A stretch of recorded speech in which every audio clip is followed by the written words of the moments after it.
भी 1 करोड़ बजाय चाहे 10 करोड़ जुर्माना कर दे, भरना तो असीं है नहीं जी। किवें नहीं भरना, भरू कित्थों? 2 किले जमीन दे ने, 1 किला जमीन का वाधे वाधे 4-5 किले ने, वो करोड़ दे तो नहीं बनते हैं। करोड़ जिमीदार कित्थों भरूगा? इहनूं साडा प्रदूषण दी ना जिहड़ा फैक्टरी कैमीकल पैंदे ने वो कोई प्रदूषण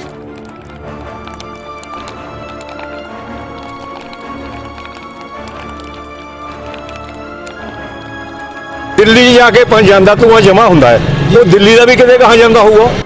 दिल्ली का तो एवं बकवास है। दिल्ली जो प्रदूषण कहते पंजाब का चलिया गया। आ सतलुज तो पार दुआबे दे विच कोई पराली नहीं साड़ी जाती क्योंकि बासमती हुंदी है उत्थे। इत्थों का प्रदूषण मालवा का दुआबे च तो जाता नहीं 50 किलोमीटर ते 400 किलोमीटर ते दिल्ली च चलिया जाता है। ये सरासर बकवास साडे खिलाफ दोषपूर्ण बकवास है। इहनूं असीं यही शब्द वरतांगे। खेतां विच बलदी पराली, उठदियां कालियां लाटां, सूरज पै जांदा फिक्का। अजकल पंजाब विच कुछ वेखण नूं मिल रहा है। पंजाब के ਵੱਖ-ਵੱਖ हिस्सिਆਂ विच किसानां ਵੱਲੋਂ ਝੋਨੇ ਦੀ पराली नूं अग लगाई जा रही है, पर किसान भी की करे? उस कोल ਝੋਨੇ ਦੀ पराली नूं सांभण लई साधन नहीं, जे साधन हैगे भी ने तो वो बहुत महंगे ने जो किसान की वस तो बाहर ने।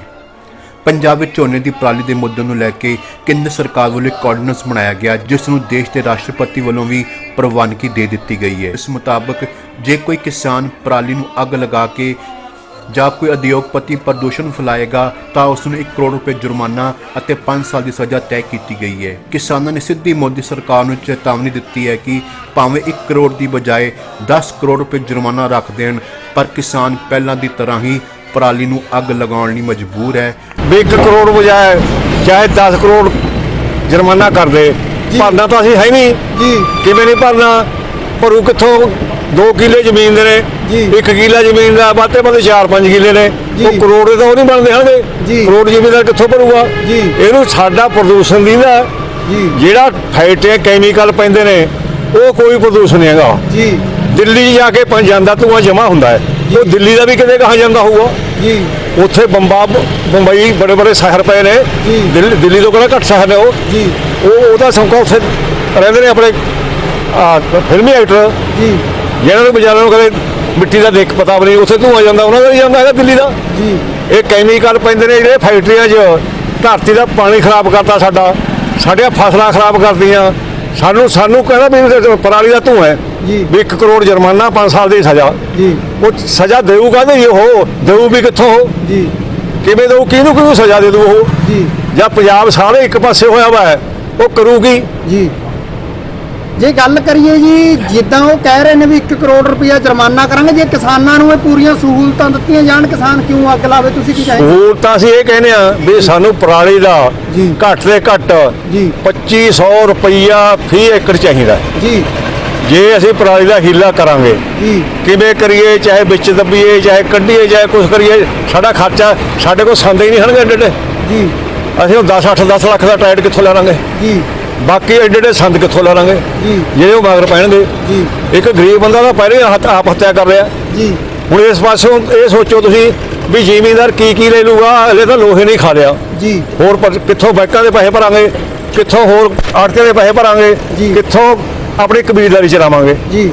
भी तो मोदी ये कहना है भी जिहड़ी जमीन ने अन्नी मानी दे दो जिहड़े मतलब बैठे ने नहीं तेरे बड़े बड़े ट्राले ट्रक होर वगैरह है भी। इस करके भाई आपां तां यही कहने किसानां नूं भी 5 तरीक नूं 12 बजे ते 4 बजे ताईं रोड बंद, 26-27 नूं दिल्ली तक रहो। ये साडा किसानां दा फैसला होया वा। परसों असीं रकाबगंज गुरुद्वारे 'च मीटिंग करी साडे किसानां ने दिल्ली। ये 2 तरीकां भी 12 बजे तो लैके 4 बजे तक रोड बंद। ये जिहड़ियां चीज़ां बंद ने पर वो बंदे ने। बाकी ये मोदी कहना भी मैं तां चलाऊँगा गड्डियां रेल गड्डियां जे दूई यात्री खोलोगे, यात्री खोल के कहलू फिर होगा आह कुछ करो भी हो की हथों कराई जाऊगा। असीं हुण कुछ नहीं कर देंगे, असीं जिवें बैठे अपने पराली दा अग तो बगैर कोई हल नहीं है ना जी, कोई हल नहीं जी। मजबूर हो के किसान, मैं कहना कोई हल ही नहीं है इहदा। इन्ना पराल कित्थों हो जाऊगा? साडा सारा 1 महीना हो 8% साडा धुआं है जी। 92% कित्थों धुआं पैदा हो रहा जी। ਇਹ ਜਿਹੜੀਆਂ ਫੈਕਟਰੀਆਂ ਕੈਮੀਕਲ ਪੈਂਦੇ ਨੇ ਸਾਰਾ ਪੈਂਦਾ ਉਹਨਾਂ 'ਚ ਪਾਣੀ ਵੀ ਸਾਡੇ ਖਰਾਬ ਕਰਤੇ, ਵਾਤਾਵਰਨ ਵੀ ਖਰਾਬ ਕਰਤਾ, ਸਾਡੇ ਬੱਚਿਆਂ ਨੂੰ ਵੀ ਇਹਦੇ ਤਕਲੀਫਾਂ ਨੇ, ਬੁढ़िया ਬੰਦਿਆਂ ਨੂੰ ਵੀ ਤਕਲੀਫਾਂ ਨੇ। ਉਹ ਸਾਡੇ ਪਰਾਲੀ ਦਾ ਉਹਨੂੰ ਜ਼ਿਆਦਾ ਤਕਲੀਫ ਹੈ। ਜਿਹੜਾ ਕੀਤਾ ਜੀ ਇਹਨਾਂ ਨੇ ਧੂਆਂ, ਤਾਂ ਹੁਣ ਪਤਾ ਹੀ ਆਪਾਂ ਨੂੰ ਫੈਕਟਰੀਆਂ ਦਾ ਵੀ ਬਹੁਤ ਧੂਆਂ ਹੈ ਜੀ ਔਰ ਬਾਕੀ ਦਾ ਇਹਦਾ ਕੋਈ ਹੱਲ ਵੀ ਹੈ ਨਹੀਂ ਜੀ। ਹੱਲ ਤਾਂ ਇਹਦਾ ਇਹੀ ਹੈ ਵੀ ਅੱਗ ਲਾ ਕੇ ਹੀ ਸਾੜਿਆ ਜਾਂਦਾ। ਐਡਾ ਕਿਸਾਨ ਕੋਲ ਕੋਈ ਸੰਦ ਨਹੀਂ ਹਨ ਵੀ ਜਿਹੜਾ ਕੋਈ ਇਹਨੂੰ ਵਾਹ ਕੇ ਥੱਲੇ ਗਾਲਿਆ ਜਾਵੇ। ਇਸ ਕਰਕੇ ਹੋਰ ਕੋਈ ਹੱਲ ਨਹੀਂ ਪਰਾਲੀ ਦਾ ਜੀ।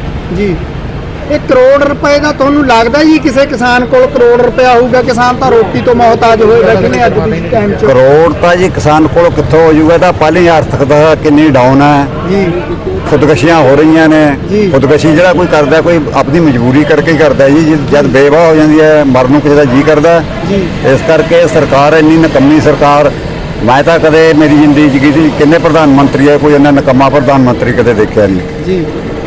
ਪਰਾਲੀ ਦਾ ਕਿ ਤੁਸੀਂ ਕੀ ਕਹਿੰਦੇ ਹੋ, ਇਹਨੂੰ ਅੱਗ ਲਾਏ ਤੋਂ ਬਗੈਰ ਕੋਈ ਹੱਲ ਨਹੀਂ ਜੀ? ਜੇ ਸਰਕਾਰ ਪ੍ਰੋਪਰ ਤੁਹਾਨੂੰ ਸਾਧਨ ਦੇਵੇ। ਹਾਂ ਜੀ, ਜੇ ਸਾਨੂੰ ਕੋਈ ਸਾਧਨ ਦੇਵੇ ਤਾਂ ਫਿਰ ਹੋ ਸਕਦਾ ਕੋਈ ਹਿੱਲਾ, ਜਾਂ ਕੋਈ ਸਾਨੂੰ ਸਬਸਿਡੀ ਦਿੱਤੀ ਜਾਵੇ ਇਹਦੇ ਜੀ। ਤੇ, ਜਾਂ ਕੋਈ ਔਜ਼ਾਰ ਦਿੱਤੇ ਜਾਣ ਇਹੋ ਜਿਹੇ ਜਿਹੜਾ ਅਸੀਂ ਵਿੱਚ ਗਾਲ ਸਕੀਏ ਇਹਨੂੰ। ਸਾਡੇ ਕੋਲ ਕੋਈ ਐਡਾ, ਹੁਣ ਤੁਸੀਂ ਦੇਖ ਲਓ ਵੀ 2-2 ਏਕੜ ਦੇ ਇੱਥੇ ਕਿਸਾਨ ਨੇ ਜੀ। 2 ਏਕੜ ਵਾਲਾ ਕਿਸਾਨ ਇੰਨੀ ਮਸ਼ੀਨਰੀ ਲੈ ਨਹੀਂ ਸਕਦਾ ਜੀ, ਮਜਬੂਰੀ ਹੈ।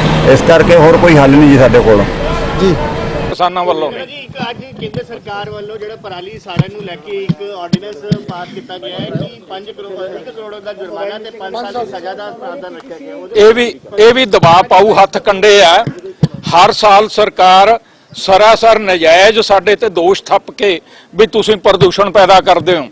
ਬਕਾਇਦਾ ਇੱਥੇ ਕਰੜ ਦੇ ਵਿੱਚ ਸੈਮੀਨਾਰ ਹੋਇਆ ਸੀ, ਉੱਥੇ ਇਹ ਫੈਸਲਾ ਹੋਇਆ ਸੀ, ਕਿਸਾਨਾਂ ਨੇ ਪੇਸ਼ਕਸ਼ ਕੀਤੀ ਸੀ ਸਾਡੇ ਪ੍ਰਧਾਨ ਜੀ ਨੇ, ਜਦੋਂ ਇਹ ਤਜਵੀਜ਼ ਆਈ ਸੀ ਵੀ ਪਰਾਲੀ ਤੋਂ ਬਹੁਤ ਲਾਭਦਾਇਕ ਚੀਜ਼ਾਂ ਬਣਦੀਆਂ, ਬਾਇਓਗੈਸ ਬਣਦੀ, ਬਾਇਓ ਖਾਦ ਬਣਦੀ ਆ, ਟਾਈਲਾਂ ਬਣਦੀਆਂ, ਬਹੁਤ ਕੁਝ ਬਣਦਾ, ਫਰਨੀਚਰ ਬਣਦਾ। ਇਹਦੀਆਂ ਫੈਕਟਰੀਆਂ 1-2 ਲੱਗ ਵੀ ਚੁੱਕੀਆਂ ਪੰਜਾਬ ਦੇ ਵਿੱਚ। ਪੰਜਾਬ ਸਰਕਾਰ ਨੇ ਇਹ ਕਿਹਾ ਸੀ ਵੀ ਅਸੀਂ ਹਰ ਜ਼ਿਲ੍ਹੇ ਦੇ ਵਿੱਚ ਇਹੋ ਜਿਹੀਆਂ ਫੈਕਟਰੀਆਂ ਲਾਵਾਂਗੇ ਜਿਹਦੇ ਨਾਲ ਲਾਭਕਾਰੀ ਕੰਮਾਂ ਵਾਸਤੇ ਪਰਾਲੀ ਦੀ ਵਰਤੋਂ ਹੋਵੇ। ਜਿਹੜਾ ਇਹ ਹੱਲ ਪੇਸ਼ ਕਰਦੇ ਆ ਉਹ ਕਿਸਾਨਾਂ ਲਈ ਬਹੁਤ ਮਾਰੂ ਹੈ। ਇਹ ਕਹਿੰਦੇ ਆ ਵੀ ਤੁਸੀਂ ਕੁਤਰਾ ਕਰਕੇ ਪਰਾਲੀ ਦਾ ਵਿੱਚੇ ਵਾਹ ਦਿਓ ਖੇਤ ਦੇ ਤੇ ਅਗਲੀ ਫਸਲ ਬੀਜ ਦਿਓ। ਪਰ ਪਿਛਲੇ 2 ਸਾਲਾਂ ਤੋਂ, ਪਿਛਲੇ ਸਾਲ ਤਾਂ ਬਾਹਲਾ ਹੀ ਨੁਕਸਾਨ ਹੋਇਆ ਹੈ। ਅਗਲੀ ਫਸਲ ਕਣਕ ਹੈ ਜਿਹੜੀ, ਉਹ ਜਦੋਂ ਪਰਾਲੀ ਗਲਦੀ ਆ ਉਹਦੇ ਚ ਸੁੰਡੀ ਪੈਦਾ ਹੁੰਦੀ ਹੈ। ਉਹ ਸੁੰਡੀ ਕਣਕ ਦੀ ਫਸਲ ਨੂੰ ਖਾ ਗਈ, ਉਹ ਦੁਬਾਰਾ ਬੀਜਣੀ ਪਈ ਆ ਕਿਸਾਨਾਂ ਨੂੰ। ਉਹ ਬਹੁਤ ਜ਼ਿਆਦਾ ਨੁਕਸਾਨ ਹੋਇਆ ਕਿਸਾਨਾਂ ਦਾ।